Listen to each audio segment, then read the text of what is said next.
Imagine a kingdom in turmoil, a realm where kings believed their word was law, unchallenged and absolute.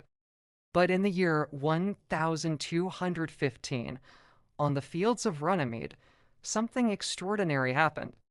A group of barons, weary of King John's tyranny, forced him to sign a document that would forever alter the trajectory of English history, the Magna Carta.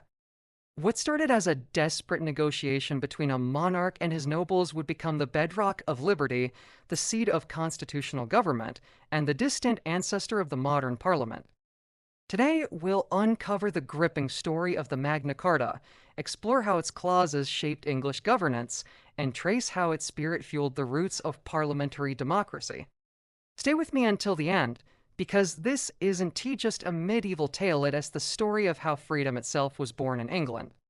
And if you love history as much as we do here at Vertex of Time, don't forget to hit the like button and subscribe to the channel so you never miss our deep dives into the past.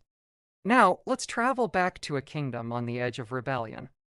King John of England, infamous in both legend and record, was the youngest son of Henry II and Eleanor of Aquitaine, brother of the celebrated Richard the Lionheart. While Richard spent much of his reign away, crusading and waging war in France, John inherited not only the crown, but also the kingdom's heavy burdens.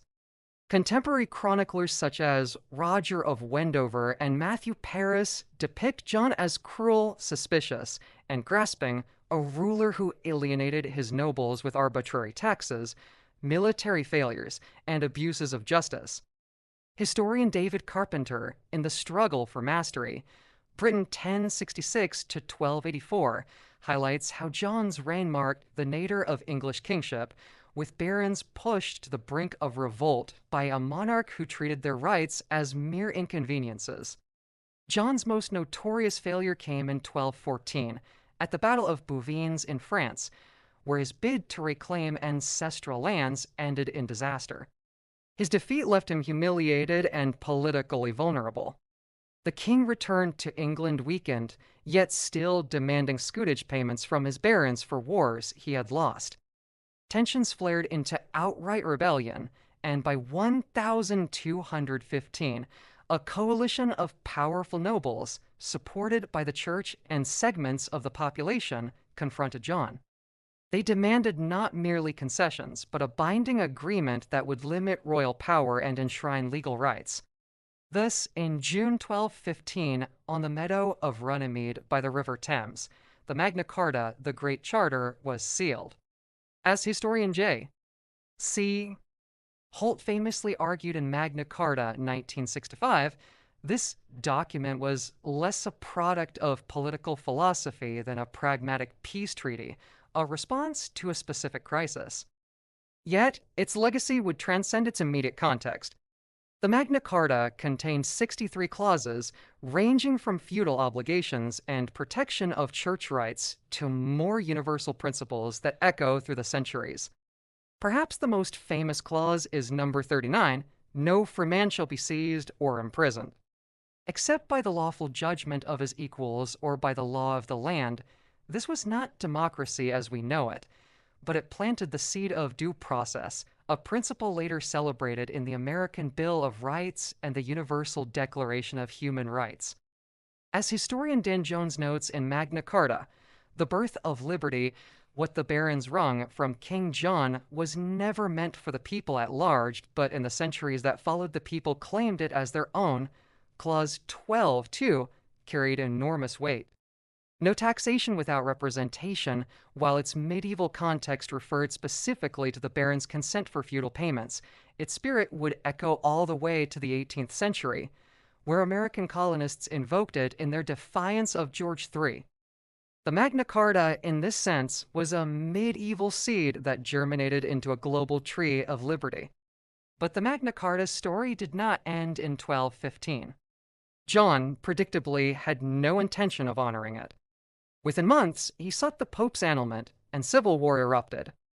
John's sudden death in 1216 spared England prolonged conflict, and his 9-year-old son, Henry III, inherited the throne. Henry's regents wisely reissued the Magna Carta, stripping away some clauses but preserving its essence, using it as a tool to legitimize the young king's rule. Over the coming decades, the Magna Carta would be reissued multiple times, each reaffirmation embedding it more deeply into English political consciousness. Here lies the true genius of the Magna Carta. It was not a static document, but a living text. It became a rallying cry whenever kings overstepped their bounds. In the 13th and 14th centuries, it underpinned the development of Parliament itself. The barons, originally concerned only with their feudal privileges, gradually institutionalized their role in governance, evolving into a formal council. This council of nobles, clergy, and later commoners laid the groundwork for the English Parliament. As G. M. Trevelyan observed in History of England, the Magna Carta was the first great public act in the long history of the English Parliament. What began as an elite bargain became a tradition of consultation, an expectation that no king could rule without some form of consent. The provisions of Oxford in 1258 pushed this idea further, creating a baronial council to oversee the king's administration a proto-parliament. By the reign of Edward I, the model parliament of 1295 included representatives of towns and shires, expanding participation beyond the nobility. This gradual evolution was not smooth. Monarchs resisted, sometimes violently, and parliaments ebbed and flowed in power. But the principle was set: kings could not rule alone. The Magna Carta had sown the roots of accountability, and those roots grew into the sturdy trunk of parliamentarianism. The 17th century saw the Magna Carta's mythologization. During the English Civil War, opponents of Charles I brandished it as proof that the king was bound by law. Sir Edward Coke, in his Institutes of the Laws of England, called Magna Carta a declaration and confirmation of the ancient rights and liberties of England, though not entirely accurate in its medieval context.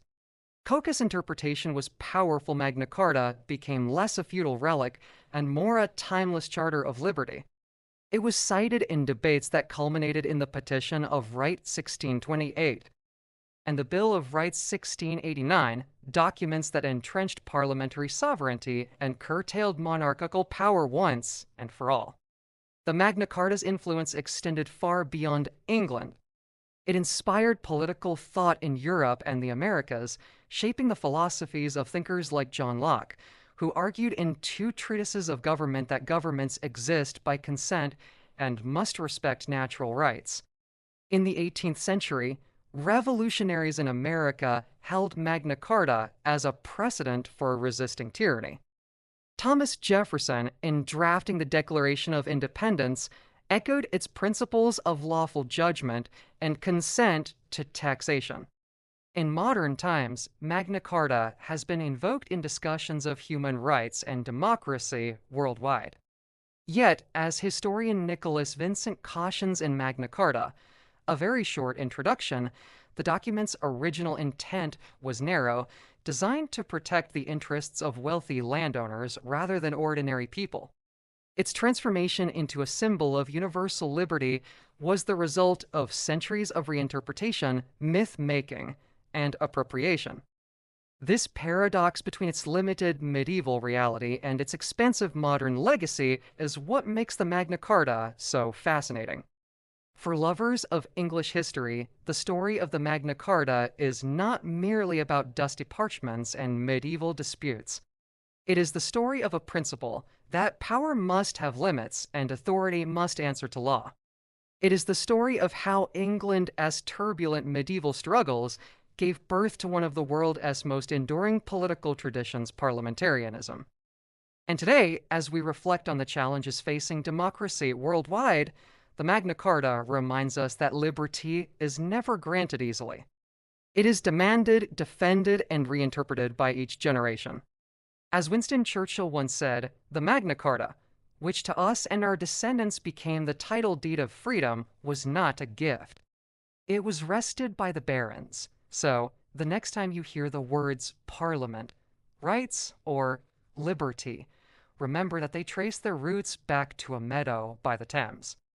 where a reluctant king was forced to seal a document he despised and in doing so changed the world. If this journey through the Magna Carta and the roots of parliamentarianism inspired you, then join us here at Vertex of Time. Hit the like button, subscribe, and share this video with fellow history lovers. Because the more we uncover the past, the better we understand the freedoms we hold dear today. And who knows?